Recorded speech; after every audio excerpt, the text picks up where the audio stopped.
Auditeurs actualité, madame, monsieur, vous y êtes et nous y sommes. Ce lundi 28 août 2023, nous allons nous appesantir un tout petit peu sur la justice et son rôle dans l'évitement des conflits intercommunautaires et surtout son rôle dans la préservation de la paix sociale dans le monde et beaucoup plus dans notre pays, le Togo. Pour en parler, c'est un homme de Dieu qui est notre invité, en la personne de l'apôtre King Yoshua Agboti, fondateur de l'église des élus de la Nouvelle Jérusalem, également président de l'association ADP, Alliance pour le développement des peuples. Déjà en studio avec nous, apôtre King Yoshua Agboti, encore une fois, bonjour. Bonjour, monsieur Joachim. Alors, j'espère que vous allez bien. Je vais bien, et vous? Oh, ça va. Et votre association? Oh, ça marche par la grâce de Dieu. Alliance pour le développement des peuples. Oui. Autrement dit, vous accompagnez les gens à travers des actions caritatives ou bien d'autres actions sont menées. Nous travaillons pour le bien-être des Togolais. Le bien-être, nous travaillons aussi, nous défendons les droits, les droits humains, etc. Donc, nous sommes pour le bien-être.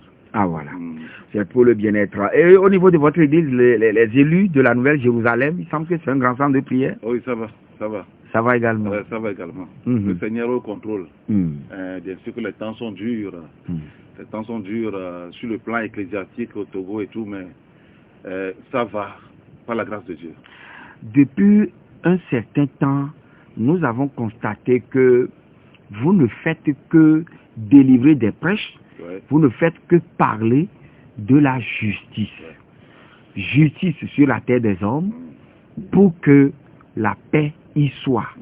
Avant de revenir sur un certain nombre de choses bien précises, alors, pourquoi mettez-vous le focus sur la justice ces temps-ci?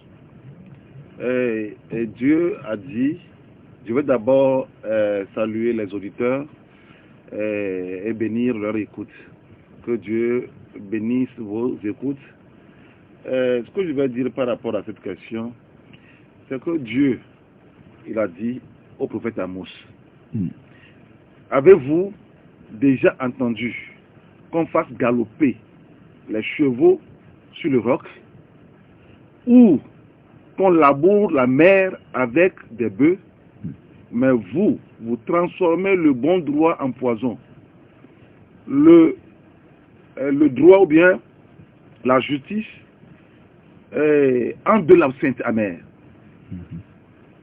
On ne peut jamais construire une nation avec l'injustice.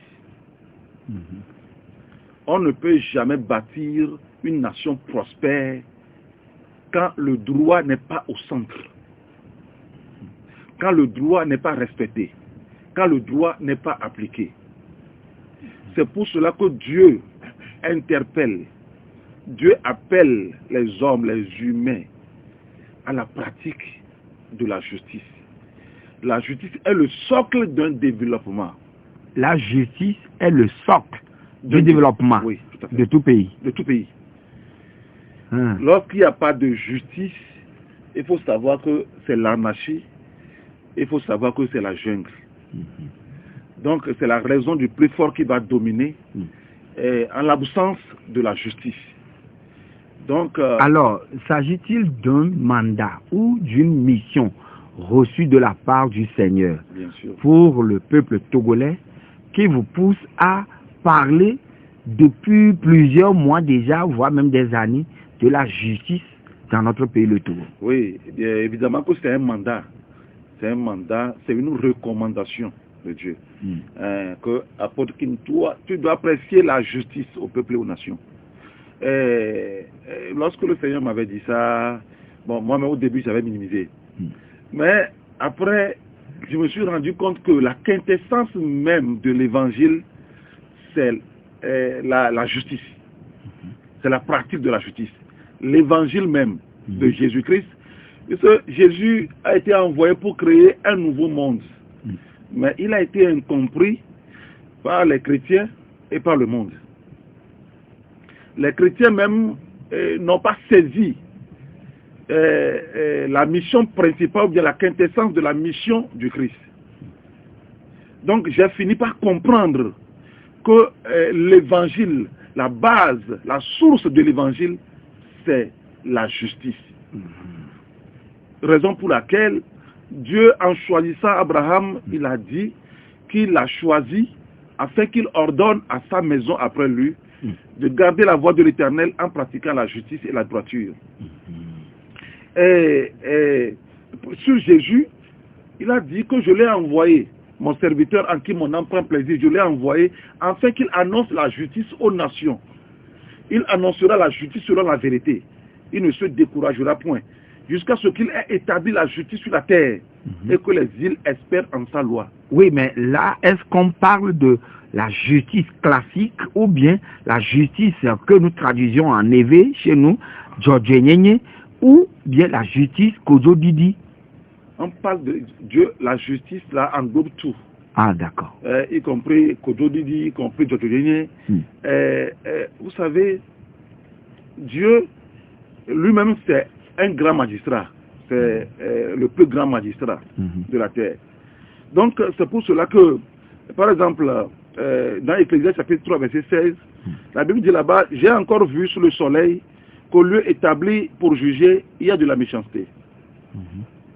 Et qu'au lieu établi pour la justice, il y a de la méchanceté. Si tu vois dans une province le pauvre opprimé et la violation du droit et de la justice, ne t'en étonne point. Car un homme élevé est placé sous la surveillance d'un autre plus élevé, et au-dessus de, il y en a de plus élevé encore. Donc Dieu, dans sa parole, appelle les hommes à la pratique de la justice. De la justice, la justice Kododidi, la justice de là. C'est pour ça que Dieu appelle les hommes. Donc, et quelque part, ceux-là qui pratiquent cette justice, Dieu les appelle des dieux. Dieu les appelle des dieux. Des petits dieux? Oui, tout à fait. Ceux qui pratiquent la justice sur la terre. La Bible, Daniel avait dit que ceux qui auront enseigné la justice au peuple brilleront comme des étoiles dans le ciel. Est-ce que vous voyez? Dieu dit dans la parole de Dieu dit dans Psaume 82, Dieu se tient dans l'assemblée de Dieu. Il juge au milieu des dieux. Jusqu'à quand jugerez-vous avec iniquité? Et aurez-vous égard à la personne des méchants? Rendez justice aux faibles et à l'orphelin. Faites droit aux malheureux et aux pauvres. Sauvez le misérable et l'indigent. Délivrez-les de la main des méchants. Ils n'ont ni savoir ni intelligence. Ils marchent dans les ténèbres. Tous les fondements de la terre sont ébranlés. J'avais dit, vous êtes des dieux. Vous êtes tous des fils de Dieu. Et vous avez lu quelle portion biblique là? C'est Psaume 82. Psaume 82. Oh, oui. Alors, apôtre, je reviens maintenant sur cet aspect qui constitue un constat plausible aujourd'hui dans le monde. Oui. Dans le monde actuel se développe ce qu'on appelle la violence, Oui. le terrorisme, l'extrémisme violent, qui sape les efforts de tous les gouvernants, qu'on soit en Afrique ou en Asie ou partout dans le monde, les efforts de paix de beaucoup de pays. Pourquoi cela vient? Comment en est-on arrivé là, apôtre King Yoshua Aboti? Vous savez, moi, selon moi, je dis, par exemple, vous êtes une famille. Et un membre de cette famille est menacé par un étranger. Au lieu de soutenir, il est menacé injustement, au lieu de soutenir votre frère qui est menacé, vous vous désolidarisez de lui. L'étranger injuste étant plus fort, plus puissant, a détruit votre frère et sa maison. Si le terrorisme ou la violence se développe dans le Sahel aujourd'hui et est arrivé à nos portes, en Afrique de l'Ouest ici, puisque le Togo aussi est touché. Oui, quelque part je dis que c'est une malédiction. Malédiction. C'est une malédiction. Pourquoi? Parce que vu, par exemple, je viens de vous de parler en parabole, vu tout ce que le président libyen, la Kadhafi, a fait pour les pays africains, ses frères. Il a été menacé. L'OTAN s'est levé contre Kadhafi. Mais ses frères africains ne l'ont pas soutenu. Ils ne l'ont pas soutenu. Ils l'ont délaissé. Ils l'ont abandonné. Vous voyez? Ils l'ont abandonné. Donc, quelqu'un qui vous a fait d'abord du bien et que vous abandonnez cette personne, d'abord, c'est une malédiction. D'une part.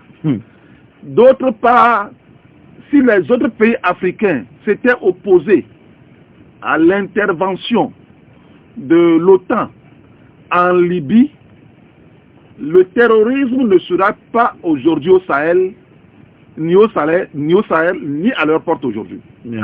Donc, on ne serait pas, le terrorisme ne serait pas si répandu aujourd'hui dans le Sahel, voire touchant les pays côtiers. Oui, tout à fait. Si les pays africains s'étaient opposés à l'intervention militaire en Libye. Donc, je pense... Oui, mais aujourd'hui, voilà que un autre pays africain aussi est menacé de connaître la guerre, mais la solidarité n'est pas très unanime, puisque c'est un coup d'État qui a constitué la goutte d'eau qui a débordé, qui fait déborder le vase. Et vous voyez donc que finalement, on veut aller en guerre contre ce pays. Certains sont contre, certains sont pour. Vous savez... Mais les religieux sont totalement contre, notamment l'Église catholique. Vous savez, l'Afrique est en retard. L'Afrique est tellement en retard. D'abord, les Africains pensent mal. Comment opposer, quelqu'un qui vous oppose entre vous. Cette guerre, d'abord, les coups d'État. Qu'est-ce qui engendre les coups d'État en Afrique ici? C'est la mauvaise gouvernance. C'est la mauvaise gouvernance qui engendre les coups d'État. Les Africains meurent sur la mer, ou bien sur les mers, tous les jours. S'il y avait une bonne gouvernance au sein de nos pays, je pense qu'il n'y aura pas ce fléau-là. Mais quand même, cela ne voudra pas pour autant dire que les militaires prennent les armes pour déposer ceux-là qui sont élus régulièrement. Régulièrement comment? Est-ce que les élections sont crédibles? Oui, parce que c'est le coup d'État au Niger qui constitue la goutte d'eau qui avait débordé là-bas. Est-ce que les élections passées au Niger étaient crédibles? Les élections ont été contestées par tous. Nous ici, nous ici là, on n'était pas au Niger, mais on savait que cette élection n'était pas crédible. Donc les élections sont aujourd'hui un tremplin pour nos chefs d'État africains pour pérenniser la souffrance des peuples africains, c'est ça. Donc les élections aujourd'hui ne sont pas là ne sont pas là en faveur des peuples africains. Les élections ne sont pas crédibles en Afrique. Et voilà déjà une élection organisée au Gabon. Il y a la contestation, on dit aucun média international ne doit venir, aucun observateur ne doit venir, et voilà, on a coupé l'internet, et on dit, voilà, couvre-feu, par rapport à juste 3 élections organisées le même jour. Est-ce que vous voyez? Les élections ne sont pas crédibles en Afrique. Les élections sont toujours truquées et fraudées en Afrique. Donc, mais c'est... Et source de violence le plus souvent. Oui, tout à fait. Tout à fait. Donc, et malheureusement, c'est le seul chemin pour élire un dirigeant, malheureusement. Donc, les peuples sont finalement dépassés par cette situation. C'est pourquoi les militaires sont rentrés en jeu, ils sont en train de prendre les armes. Et c'est la volonté de Dieu d'ailleurs. Vous dites? C'est la volonté de Dieu. Ce qui se passe là? Tout à fait, c'est la volonté de Dieu. Dans le Sahel, là, c'est la volonté de Dieu. Vous savez, un peuple ne peut pas infiniment demeurer dans l'esclavage. Les Européens vivent bien chez eux. Aujourd'hui, si tu mets pied en Allemagne et que tu es enregistré dans leur base de données, tu as un logement. Tu as de quoi mettre sous la dent. Tu as de l'argent de poche, même si tu n'as pas encore un boulot. L'assistance sociale. L'assistance sociale, la solidarité sociale est là. Pourquoi pas ça en Afrique? Vous pensez que si l'Afrique était bien gouvernée, il y aura même à faire d'élections? Les peuples vont oublier ça. Les peuples sont mal gouvernés. Les peuples sont pauvres. La majorité des peuples, ils sont pauvres. Nous sommes pauvres en Afrique. Donc l'Afrique est immensement riche. Nos pays sont riches. Mais c'est la mauvaise gouvernance qui engendre ces coups d'État. Ce qu'il faut changer, ce qu'il faut changer, c'est ça que je dis souvent. Dieu a envoyé des dirigeants pour perdre les troupeaux. Mais Dieu dit malheur aux dirigeants, au lieu de perdre les troupeaux, ils se perdent eux-mêmes. Le dirigeant ne devait pas perdre les troupeaux. Et il devient un bon point pendant que le troupeau est chétif. Le troupeau est malade, on ne prend pas soin. Ceux qui sont égarés, on ne les ramène pas à la maison. Aujourd'hui, les soins, est-ce qu'on a les soins appropriés en Afrique? Est-ce qu'on a les soins appropriés en Afrique aujourd'hui? Non, il n'y en a pas. Il n'y en a pas. Il faut prier pour ne pas tomber malade, pour ne pas avoir une grave maladie en Afrique. Aujourd'hui, si tu es en Allemagne, tu tombes malade, l'État te prend en charge. Mais ici, la fois passée, j'ai vu une dame au Carrefour, avec ses enfants, les enfants demandaient pardon. Oh, notre maman va subir une opération, on a besoin d'argent, Elle demande au Carrefour. Au Carrefour. On n'a pas d'assistance. Le service social dans les hôpitaux, cela ne travaille plus? Vous savez, tout est clopin en Afrique. Rien ne marche. Rien ne marche en Afrique. Est-ce que c'est Dieu qui l'a voulu ainsi? C'est pas Dieu. C'est parce que les Africains sont malhonnêtes. Quelqu'un qui fait des promesses au peuple, votez pour moi, je vais faire ci, je vais faire ça, votez pour moi, je vais arranger votre condition de vie, etc. Quand il arrive là, il s'occupe de lui-même, il s'occupe de ses frères, il s'occupe de ses amis. Et il laisse le peuple pour compte. Est-ce que les Blancs là, ils sont déréglés là-bas? Par exemple, au Qatar, l'école est gratuite au Qatar et tout ça là. L'assistance sociale est au point au Qatar et autres là. Et même à Libye ici, au temps de Kadhafi, l'école était gratuite, tout est là, au temps de Kadhafi. Mais pourquoi n'allons-nous pas suivre ces bons exemples? Et voilà, lors d'un de vos prêches, vous avez fait remarquer que le monde se tourne beaucoup plus vers l'injustice et la déperdition. Oui. Quand je vous avais suivi la dernière fois. Mais que voudriez-vous dire, pasteur? Lorsque dans une nation ou bien dans un pays, la justice trébuche, je vais dire, la décadence est inévitable. C'est Confucius qui a dit, je cite, les seules richesses des gouvernants doivent être la justice et l'équité. Les seules richesses des gouvernants doivent être la justice et l'équité. Et la parole de Dieu insiste en disant, le roi affermit un peuple par la justice, mais celui qui reçoit des présents le ruine. Est-ce que vous voyez? Donc un chef, un président qui rend justice aux pauvres, la Bible dit que son trône sera affermi pour toujours. Dieu, c'est un Dieu de justice. Oui. Il est assis sur un trône de justice. Dieu établit les chefs, les présidents, afin qu'ils fassent droit et justice à leur peuple.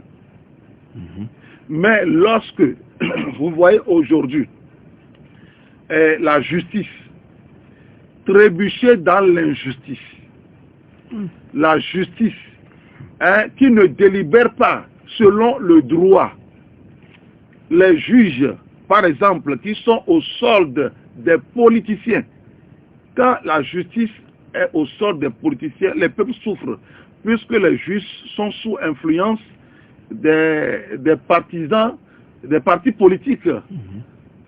Est-ce que vous voyez? Donc les juges se plient aux ordres des politiques, des grands généraux, des colonels, etc.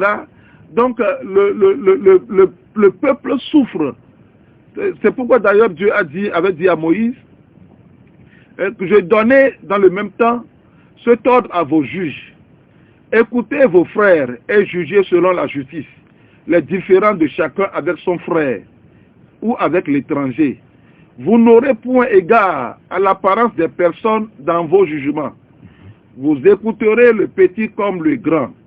Vous ne craindrez aucun homme, car c'est Dieu qui rend la justice. Vous ne craindrez aucun homme. Le juge doit être indépendant.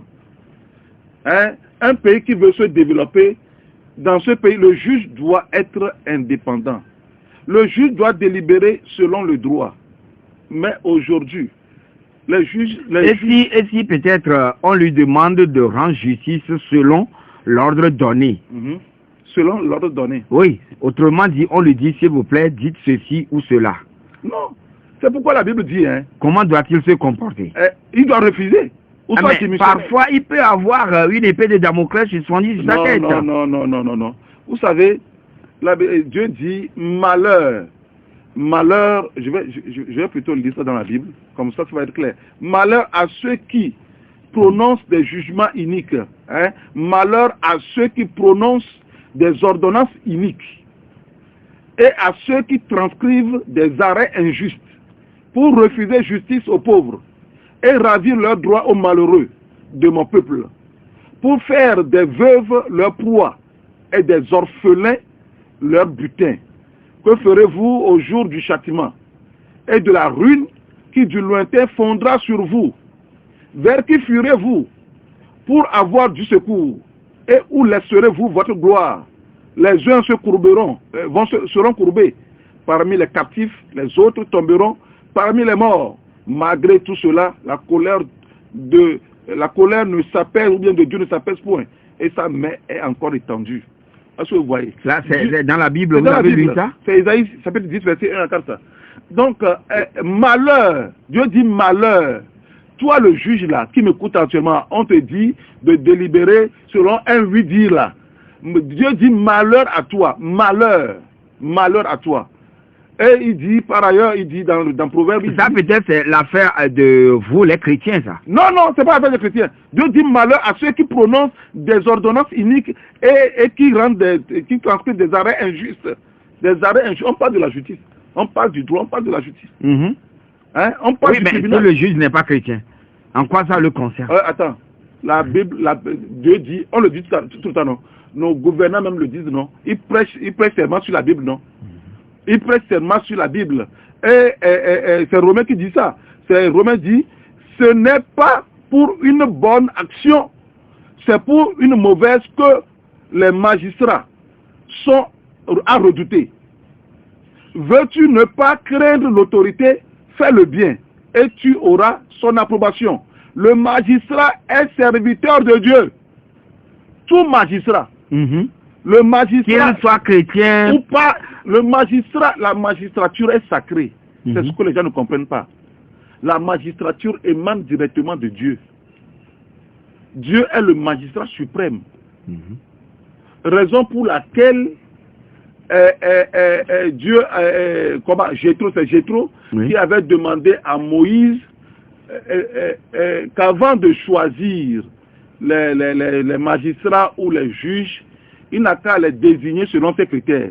Qu'ils soient des hommes capables. Des hommes capables, craignant Dieu. Craignant Dieu, et des hommes intègres. Des hommes intègres. Intègres. Ennemis de la cupidité. Dans le monde corrompu aujourd'hui, vous pensez que les gens n'aimeront pas l'argent?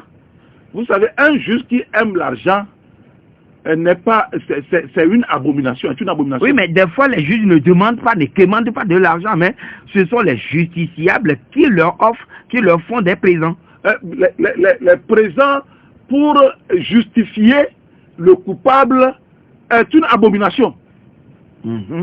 Recevoir un présent pour justifier le coupable est une abomination devant le créateur des cieux et de la terre. Et toi, le juge, là, la Bible dit que le juge qui absout le coupable pour un présent est une abomination à l'Éternel. Et vous parlez aussi des méchants qui tendent des filets, des pièges et leurs maisons sont remplies de fraude. Est-ce que dans de pareilles circonstances, la côte de l'orphelin ou de celui qui n'a pas, on le dit dans le jargon terre à terre, quelqu'un, celui qui n'a pas quelqu'un, où personne est vraiment défendu. C'est pourquoi David a dit dans la Bible, c'est pourquoi le roi David a dit, Éternel, juge, Éternel, rend justice, afin que l'homme tiré de la terre n'inspire pas la terreur.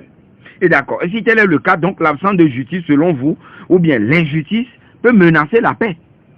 L'injustice... Alors, vous allez me répondre, mais permettez. Et retour en studio, madame, monsieur, pour la suite du débat avec notre invité, apôtre King Yoshua Agboti, qui est le président fondateur, le fondateur de l'Église des élus de la Nouvelle-Jérusalem et président de l'association Alliance pour le développement des peuples, ADP. Alors, je vous posais tout à l'heure la question, est-ce que l'absence de justice peut constituer une menace pour la paix? Évidemment, lorsque je disais que lorsque la justice trébuche, la décadence, c'est un grand signe de décadence. Il n'y a pas de justice. Lorsqu'il n'y a pas de justice, c'est ça qui provoque les vices et les conflits aujourd'hui. Les conflits, tout ce que nous voyons en Irak, aujourd'hui au Sahel, tout ça là, ce sont les fruits de l'injustice. Vous voyez, ce sont les fruits de l'injustice. Donc, ce sont les fruits de la rapine. C'est-à-dire que toi, cette bouteille d'eau, c'est à toi. Mais je viens t'arracher ça par force. Et tu n'as pas le pouvoir pour récupérer ça. Donc, c'est tout ça là qui crée des conflits aujourd'hui dans le monde. Donc, il faut la justice pour fortifier un peuple. Et sans justice, le peuple est ruiné. La nation sera en ruine sans la justice. Donc, la justice est fondamentale pour l'émancipation des peuples aujourd'hui. Et vous avez dit, même pour le développement de tout pays, en tout cas la justice constitue le socle, oui, du développement de tout pays. C'est le socle, la justice. Oui, mais notre pays, le Togo, les pères de l'indépendance l'ont qualifié l'or de l'humanité. Oui. Que faut-il faire aujourd'hui pour que tous les filles et fils de ce petit rectangle qu'est notre cher pays, le Togo, puissent dire dans l'allégresse, merci éternel pour nous avoir fait Togolaises, Togolais ou nous avoir créé Togolaises, Togolais, et que nous aussi, nous jouissons des biens, des richesses de ce pays. Pour restaurer le Togo, il faut d'abord changer de paradigme politique. C'est-à-dire que vous savez, la politique togolaise dans son ensemble, moi, je la qualifie d'organisation pour retarder les générations. La politique togolaise actuelle, c'est une organisation pour retarder les générations, pour perdre du temps aux générations. C'est une organisation pour tuer des étoiles, c'est-à-dire les potentiels. Nous avons des génies, nous avons beaucoup d'intellectuels, mais ils font quoi quand il n'y a pas d'opportunité? Donc la politique togolaise, c'est une politique clientéliste, une politique basée sur le népotisme. La politique togolaise, c'est une politique qui retarde le pays. Il faut d'abord changer de paradigme politique au Togo. Mais nous sommes l'or de l'humanité. J'arrive. Nous sommes l'or de l'humanité. C'est-à-dire que la Bible dit que les projets échouent faute d'une assemblée qui délibère. S'il n'y a pas de conseillers, les projets peuvent échouer. S'il n'y a pas des hommes intègres, des hommes qui aiment vraiment le pays, le peuple, le peuple. Vous voyez aujourd'hui, si la France vient piller l'Afrique, par exemple, on le dit souvent que la France vient piller l'Afrique, c'est pour nourrir son peuple. C'est pour créer de bonnes conditions de vie à son peuple. Comme en Allemagne. La vie là-bas, la vie c'est propre là-bas. Donc les Africains ne vont pas cesser de risquer leur vie sur les mers. pour aller dans ces pays qu'ils considèrent comme un Eldorado? Tout à fait. Tout à fait. Pourquoi ne pas créer ça chez nous et continuer dans ces simulacres d'élections, de politiques corrompues? Et vous dites que la politique dans nos pays en Afrique retarde les étoiles, bien sûr. les pays, sur les étoiles même. La politique, je parle du Togo, la politique togolaise tue les étoiles. C'est comme ça. Tu vas voir des gens qui ont leur licence, qui sont sur des médias. Des gens qui ont leur maîtrise, qui sont dans les rues, qui se cherchent. Il n'y a pas d'opportunité. Hein? On s'occupe juste de la politique, des élections et autres là. On ne s'occupe pas du peuple. Donc, équitable répartition des richesses ou bien quoi? Tout à fait. Pour pouvoir corriger. Tout à fait, tout à fait. Tout à fait. La richesse n'est pas dispatchée de manière équitable au Togo. Certains souffrent. Oui, mais vous, les hommes de Dieu, mais voilà, vous êtes en train de chanter aujourd'hui, de le dire. Mais est-ce que tous les hommes de Dieu au Togo voient la chose de cette même façon? Non, on n'a pas besoin de tous les hommes de Dieu avant de dire ça. Mais vous êtes nombreux. On est nombreux. Et oui, vous avez votre voix. Et chacun a sa mission aussi. Chacun a sa mission. Hein? Je suis en train d'accomplir la mienne. Donc, de réveiller les peuples par rapport à la justice, réveiller nos gouvernants par rapport à la justice, au droit, par rapport à la légalité. Certains Togolais qui nous écoutent voudront aussi participer au débat et ils veulent vous poser des questions. C'est à travers le 92 02 80 63 99 70 70 pour être en direct et poser votre question à l'apôtre King Yoshua Aboti. Vous êtes en ligne avec nous. Bonjour. Oui, bonjour, Joachim. Oui, parlez un peu plus fort, monsieur Abalo. Joachim, bonjour. Bonjour. Je remercie votre invité. Bon, moi, je lance un appel à tout Togolais, commençant par nos autorités et nos chefs, nos officiers supérieurs, bref, tous les Togolais, à suivre tout ce que ce monsieur a marché sur ce que ce monsieur est en train de dire ce matin. C'est-à-dire c'est un vrai message qu'il envoie aux petits Togolais et à l'Afrique en général. Donc, ne pas opprimer les orphelins, les veuves, mais rendre justice s'il le faut sans être corrompu et tout. Ce qu'il dit, Joachim, suivez-le bien, tout ce qu'il est en train de vous dire là-bas, il a la Bible à côté et il lit, il vous donne des preuves, il lit des versets. Il n'a rien inventé là-bas. C'est la volonté de Dieu et tout le monde n'a pas écouté ça. Sinon, sincèrement, ce qu'il est en train de dire, actuellement, le bâton de Dieu est en l'air et Dieu est en colère contre l'injustice dans tous nos pays, surtout en Afrique. Merci beaucoup, cher ami Abalo. Derrière lui, c'est Sylvain qui se signale. Bonjour, Sylvain. Monsieur Joachim, bonjour. Oui. Je salue l'invité aussi. Il a tout dit. C'est Jésus qui disait, vous connaîtrez la vérité vous rendra libre. Oui. Aujourd'hui, c'est le contraire. À la place de la vérité, ils ont placé le mensonge.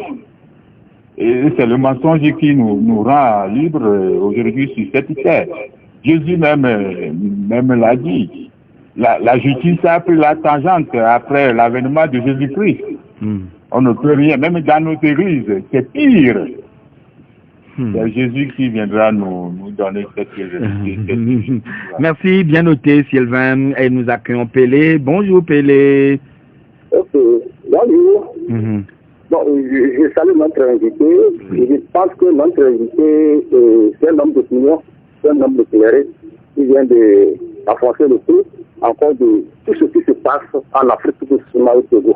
Maintenant, la question que je vais lui poser, est-ce que ce qu'il est en train de dire ce matin, est-ce qu'ils font ça dans leur église, à leurs fidèles? Comment ils voient le pays, est-ce que ça se dit là-bas? C'est ça qui est l'essentiel. Parce que quand vous êtes un homme d'opinion, il faut aussi éclairer vos fidèles et tout le Togo. Parce qu'on a l'habitude de voir à chaque année, à chaque fin de l'année, les pasteurs viennent, ils rassemblent le gouvernement pour remplir un grand stade, puis disent de paix, et puis c'est la guerre. D'accord, très bien noté, Monsieur Pélé. Alors, Monsieur Gado, bonjour.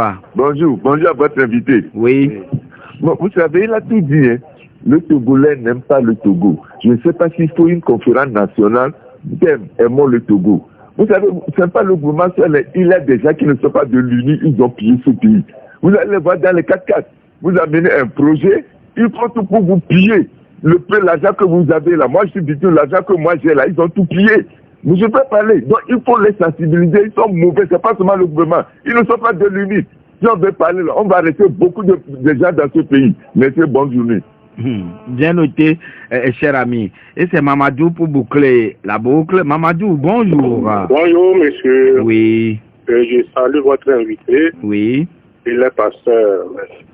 Bon, les pasteurs qui crient, qui jouent la musique pour gagner son voisinage là. C'est de l'injustice ou bien comment? Mais on va pour les dire non, ça vous n'a qu'à diminuer, mais ils persistent. Parce que quoi, là-bas? C'est Dieu qui a demandé ça, de crier, gêner son voisinage. Il semble que cela est interdit par le directeur ou la direction des cultes et des gens avaient même été, des églises avaient été cadenassées entre-temps. Ils ne comprennent pas, ils persistent toujours. D'accord. Bien noté, monsieur Mamadou. Alors, pasteur apôtre King Chouabouti, je vais commencer par la personne âgée, disons, monsieur Mamadou. Vous dérangez vos voisins à travers les installations sonores dans vos différentes églises. Est-ce que ce n'est pas de l'injustice que vous pratiquez? Bien sûr, c'est de l'injustice. Vous reconnaissez? Bien sûr, c'est de l'injustice. Jésus même a dit ça, ou bien c'est l'apôtre Paul, le Saint Paul a dit ça, que votre adoration ne soit pas, ne dérange pas, ou bien ne soit pas une pierre d'achoppement pour les païens et autres là. Donc, il faut aussi réformer le code ecclésiastique. C'est que aujourd'hui le code ecclésiastique n'est pas assisté. Même il y a même la division dedans, la politique est même rentrée dans l'église. La haine, tout ça là c'est rentré dans des l'église. coups bas, donc, des hommes de Dieu qui font des coups bas aux hommes de Dieu. Ce qui veut dire que ce qui fait que l'église n'est pas organisée. Est-ce que c'est ce que Jésus vous a dit de nous prêcher? Non, vous savez, aujourd'hui nous ne sommes pas, l'église n'est pas dans la mission de Jésus. Vous dites? Je dis que Jésus-Christ est venu pour créer un monde meilleur, oui, un monde nouveau. Mais il a été incompris même par l'église. L'église fait du surplace dans les rudiments de l'enseignement de Jésus-Christ. C'est pour cela que Paul les a rappelés alors que revenez vers la parole de justice, revenez vers ce qui est parfait, quittez les élémentaires, revenez vers ce qui est parfait, qui est la parole de justice. Donc l'église nage toujours dans les élémentaires. L'église ne grandit pas. Ou bien parce qu'eux aussi sont sang et chair, c'est pourquoi il y a la haine, les coups bas, les pasteurs s'auto-détruisent, les pasteurs s'en veulent, alors qu'ils doivent constituer des troupeaux illuminés. C'est parce qu'on a abandonné les valeurs ecclésiastiques. Des bergers, voudrais-je dire. Oui, on a abandonné les valeurs. Jésus a dit, aime ton prochain, non? Oui, oui. Hein? La première personne qui doit pratiquer, c'est le pasteur. Mais pourquoi ils s'entre-déchirent? Oui. Pourquoi? C'est parce que, vous savez... Quelqu'un a dit, Abalo a dit que, au regard de tout ce que vous venez de nous expliquer ce matin, le bâton de Dieu est en l'air. Tout à fait. En Afrique, pour frapper. Il a dit la vérité. Il a dit la vérité.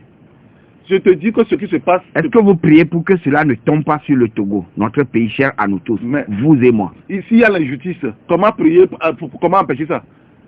S'il y a l'injustice, Dieu doit forcément frapper. Ah bon? Mais on établit les juges pourquoi? Pour punir ceux qui font le mal. Oui. Mais s'il y a l'injustice, il ne faut pas dire que non, faut pas être hypocrite. Daniel a plaidé pour son peuple. Plaidé comment? En demandant pardon, mais avant... C'est qu'il n'y a pas de véritable paix sans justice, mon frère. Il n'y a pas de véritable paix sans justice. Avant qu'il y ait la paix, il faut d'abord la justice.